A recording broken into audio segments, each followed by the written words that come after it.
This message comes from Sony Pictures Classics with Eleanor the Great. June Squibb shines in Scarlett Johansson's directorial debut, a moving, funny, and unexpected tale about truth, loss, and second chances. Eleanor the Great, only in theaters September 26th. Hello, hello. I'm Brittany Luce, and you're listening to It's Been a Minute from NPR, a show about what's going on in culture and why it doesn't happen by accident.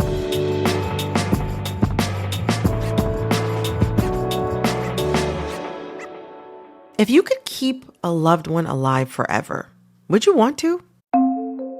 But what if it wasn't them exactly? What if it was an AI deadbot? It's an AI chatbot or an avatar, and it's designed to mimic a deceased person. This is NPR Culture Desk correspondent Chloe Veltman. So it's created by training a generative AI model on the deceased person's digital footprint.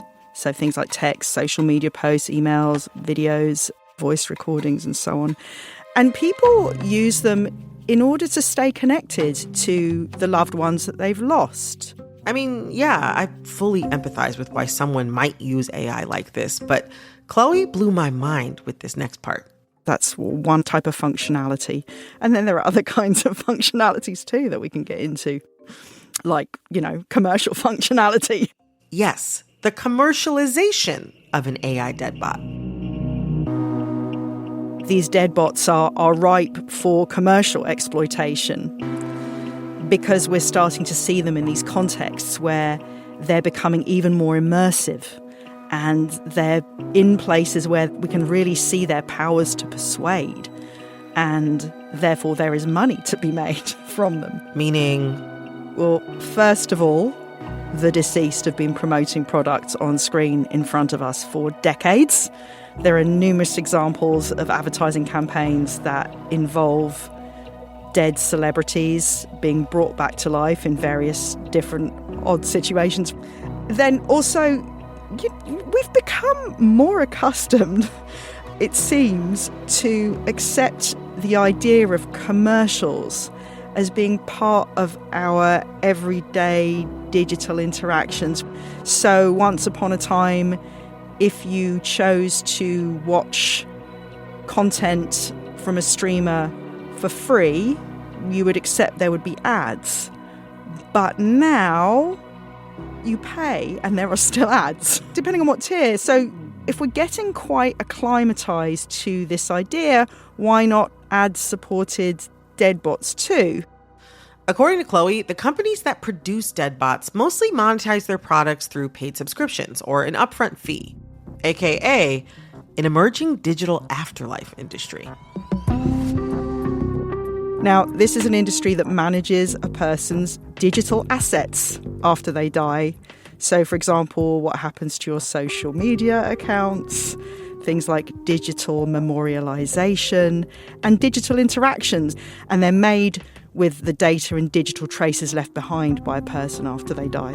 This industry is growing. It's expected to quadruple in size to nearly $80 billion over the next decade.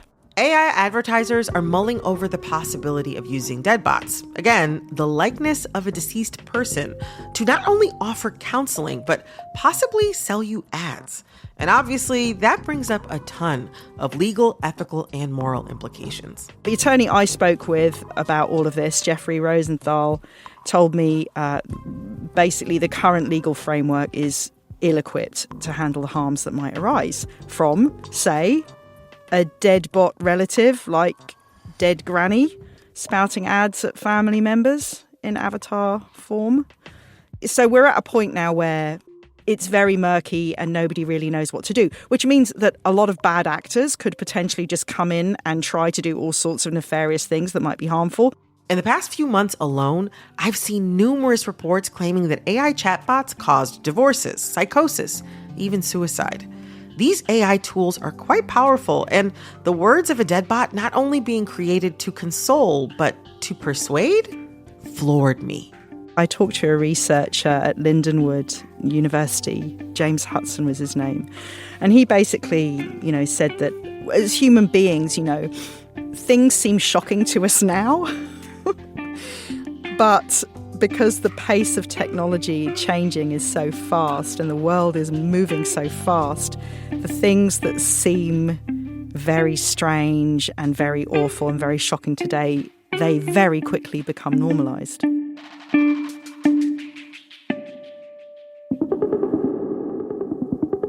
This is AI and You. As artificial intelligence becomes more prevalent in ways we can and can't see, for the next couple of weeks, I'm zeroing in on how AI shows up in our daily lives. Today on the show, NPR's Chloe Veltman joins me to discuss the ethics of artificial intelligence bringing the dead back to life. I'm wondering, what are some of the legal issues in here? And have there been any regulations covering this, or at least the possibility of either like interacting emotionally or socially with a dead bot, or even like a dead bot possibly selling us something?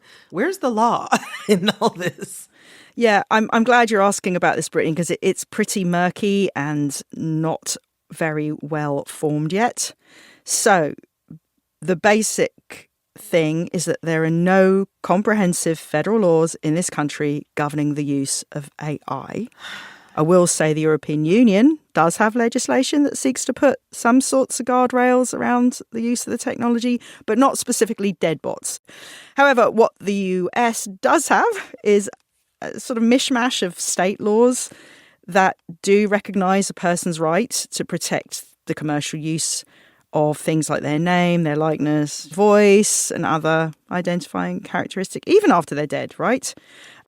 The companies I spoke with on the AI advertising side and on the deadbot side are mostly in this space of this whole idea about dead granny avatar spouting ads at me is absolutely repulsive, and we're not going there. So I think a lot of them are still in a bit of a holding pattern, waiting to see how things pan out legally. I mean, ethically and morally, they say they're not going there. I want to zero in for a second on, one of the CEOs, a CEO that you talked to for your piece, Alex Quinn. Alex Quinn is the CEO of Authentic Interactions, which is the parent company of Storyfile, a company that creates deadbots for personal purposes as well as for institutions like history museums. What has he said in response to the criticism of this kind of deadbot AI product? Yeah. His first reaction was very negative. I put the scenario to him about the dead grandmother deadbot spouting ads for flights to Hawaii as a scenario. And his immediate response was, why the hell would I want my grandma to say anything that's not authentic? So this CEO is like kind of grossed out by the idea of, it seems like he was repulsed by the idea of perhaps a loved one of his or like the dead bot of a loved one of his trying to sell him things that were not authentic. But then that makes me wonder, like, would he be open to would it be open to interactions that did feel authentic, or be open to being sold things that did feel authentic? I mean, this is the thing. Alex is very interesting chatting with Alex because, personally, he's very turned off about this specific use case, right? But he acknowledges that he's totally interested in seeing if there are other ways that you can make these dead bots more ad friendly, and he presented a couple of scenarios to me. And these are ideas that are actively in his mind or actively being explored in the industry, even if they're not out there quite yet. So one scenario, it would involve inserting interstitial ads into people's conversations with deadbots. So kind of like ads show up when you're watching TV. On streaming, yeah. You watch, however many minutes of it, and then suddenly things stop in the middle of a scene and there's an ad, and then you go back to it, right? So it's that sort of thing. Another scenario, which is perhaps a little darker in a way, just because it feels maybe different. In the interactions that you have with a deadbot, it kind of asks you, the living person, questions that will glean your likes and dislikes in a way that might be useful for advertisers, for example. So Quinn says you can get these deadbots to probe for information. He gave some scenarios like with sports, for example, asking who's your favorite athlete and what jerseys might you be interested in. And so this sort of natural conversation that's happening between a living person and a dead avatar could provide information that is of potential use to advertisers. Okay, so that's interesting. It sounds like, I guess at the end of the day, like these are businesses and they probably want to turn some kind of profit. But I don't know, thinking about like the fact that there is this willingness from somebody in Alex Quinn's position to figure out a way to monetize this product. And also that there isn't really like a legal framework yet to address the possibility that, this could become a way that people are advertised to. That seems like, I don't know, that seems like a recipe for something. Yeah. What do you make of all this? Well, it is definitely late stage capitalism at its most fluorescent. Sure, I agree with that. Shall we say? I think that what will happen is you will have some players that behave ethically around this and wait to see if a strong legal framework emerges. Mm-hmm. You'll have those that don't behave ethically and start pushing at the boundaries. And there we'll probably start to see lawsuits. And this whole idea, Jeffrey Rosenthal, the attorney I spoke with, basically said that, it's the Wild West. And if harms emerge or alleged harms from these types of interactions, should they arise, then they will be litigated. And perhaps that will end up leading to some sort of legislation. But we don't really know where any of this is headed right now. Oh, gosh. I don't know how I feel. I don't know how I feel about all of this becoming normalized. Not to get like philosophical with it, but even spiritually, could this affect our ability as human beings to understand and accept death? Yeah. I think that's like a fundamental human experience, as sad as it is. And it's something that nobody wants to have to deal with, but we have to. If we lose our ability as human beings to process death and accept death, it seems like that leaves us vulnerable to screwing something up about how we understand what it means to live, if that makes sense. Yeah, I think you've absolutely 100% nailed it there. I think the implications of engaging too much in technology, particularly as it becomes more and more immersive and cleverer and able to mimic the living, it becomes very, very hard perhaps for us to even be able to distinguish between the life and the afterlife. So I can imagine that there will be a lot of difficulty for people in letting go, a lot of difficulty in accepting, in moving on. We'll see what happens. But we can't just look at this like it's a completely negative thing, of course. No, I guess we don't really know until it shows up. Well, yeah. And a lot of, we don't know till it shows up. And already people interact with these deadbots and have a wonderful time with them, by all accounts, feel closer to people without necessarily thinking, oh, this is the real person talking to me. It's just a way to reconnect with somebody who's gone. And that can be a beautiful thing, so let's not forget about that. And even the aspect of advertising and the commercialization of these deadbots isn't intrinsically a bad thing. It's a way for companies who produce these products to make money. It's only a bad thing, right, if they start to cause real harm, I suppose. And so, but the likelihood of that happening, I would say, is fairly high. Yeah, I think that's a very good way to put it. Coming up, these AI companies are moving very fast. It's this ethos of Silicon Valley, move fast and break things, right? Where we're seeing a lot of breaking happening. This message comes from Monday.com, the first work platform you'll love to use. Meet Monday Sidekick, your AI-powered work BFF that handles everything. Daily briefing? Done. Project owners? Assigned. Risk analysis? Ready when you are. Monday Sidekick understands your business, your workflow, even your passive-aggressive tone before lunch. Just say what you need and consider it done. Monday Sidekick, AI you'll love to use. Start your free trial at Monday.com. This message comes from Focus Features. Don't miss Focus Features Anemone, starring 3-time Academy Award winner Daniel Day-Lewis in his long-awaited return to the big screen. It's the most anticipated performance of the year. Anemone tells the story of two brothers wrestling with their past and the one secret that has kept them apart for decades. Featuring Daniel Day-Lewis, Sean Bean, and Samantha Morton. Anemone, directed by Ronan Day-Lewis. Rated R, under 17, not admitted without parent. Only in theaters October 3rd. This message comes from Capital One. The Capital One Venture X business card has no preset spending limit, so the card's purchasing power can adapt to meet business needs. Plus, the card earns unlimited double miles on every purchase, so the more a business spends, the more miles earned. And when traveling, the Venture X business card grants access to over 1,000 airport lounges. The Venture X business card. What's in your wallet? Terms and conditions apply. Find out more at CapitalOne.com/VentureXBusiness.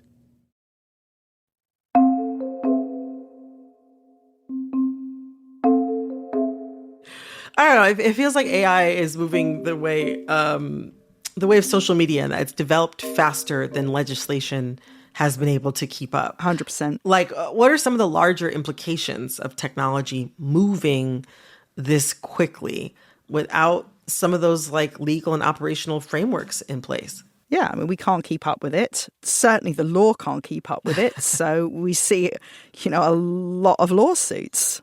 I've covered over the last few years many of these suits as they relate to artists of one kind or another. For example, writers and musicians and visual artists who are saying that AI companies, without consent, stole their works and used them to train their large language models, right? And, we're only now, a few years into these lawsuits, couple years into these lawsuits being launched, starting to see the judgments coming down and starting to see some movement in terms of how this society is going to manage these things, and there are different solutions coming in to try to make sure that AI content is labeled properly. I mean, at NPR, as you know, whenever we put on one of our stories content that was generated by AI, we very, very clearly label it in red. I've seen it. AI nice little label there. It's good. And so there's different things that are kind of emerging, different tools, different and rules. Maybe not rules yet, but the lawsuits are playing out. It's that these AI companies are moving very fast. It's this ethos of Silicon Valley: move fast and break things, right? Where we're seeing a lot of breaking happening, and in the mending process or the patching together process, we start to see how we can manage these technologies. They're not going away, right? So the larger implications of how do we manage them so that they can be less harmful, so that we can benefit from them as much as we can. But I think, the larger implications as well is we all have to just become better educated, right? We have to be able to recognize very clearly something that is happening in real life from something that is generated artificially by algorithms. And that seems to be a huge struggle right now on a number of fronts. Gosh. Chloe, before we go, is there anything that you want to add or anything that you didn't get to include in your original piece that you think would be cool for listeners to know? Yeah. Well, the latest deadbots are showing up in these unexpected contexts. They're very immersive, and they're showing up in places where their powers of persuasion are really coming to the fore. So one example is there was the family of Joaquin Oliver, who is a victim of the 2018 Parkland school shooting in Florida. His family created this AI avatar of him, and in July they had it speak with journalist Jim Acosta. This interview created a lot of attention.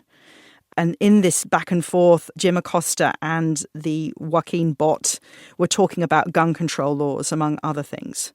And then another example is from May, where the AI avatar of Chris Pelkey, who is a deceased victim of a road rage incident in Arizona, his family created this AI avatar of the deceased that gave a video impact statement at the sentencing in the court of the man who fatally shot Pelkey. Right, this story was everywhere. Yeah, we talked about it on this show. It was deeply interesting. Yeah, that's right. And that case is interesting in this context because that wasn't a deadbot that was interactive in the same way that the Joaquin Oliver one was. Right.